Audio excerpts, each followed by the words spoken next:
As a man who sits in a very powerful position where you give access to funding for businesses, what advice would you give to young entrepreneurs who think they've got great ideas but think that banks sometimes are risk averse to lend based on ideas? What advice do you have for young entrepreneurs wanting to get into business? Yeah, so I think two things that I have always said to the youngsters is, number one, maybe it's three. Number one, I think the idea itself is valuable.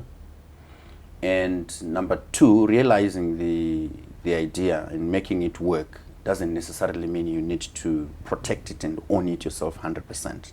Be prepared. Yes, you have the idea. You can protect it in terms of the rights to that idea. But be prepared to have other people invest in your idea. This means you may have to end up, based on your idea, having 30%, 40% of the business you create out of your idea. Because somebody that doesn't have that idea may have the funding. But the challenge is always there where you think, it's my idea, I want it 100%, and I want to fund it, and I want to fund it the way I think I should fund it. Most people that have created big businesses have generated the idea, but they've looked for ways to then evolve that idea into a business.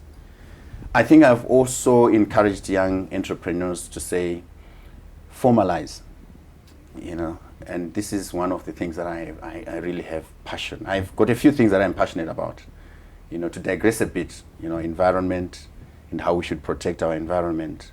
But, just the way that we look at ourselves as an economy, to say small scale, young entrepreneurs, I've always said formalize. You can be small, and every business starts small. But I don't think that you need to be informal. By formalizing, you start to open new doors. Right.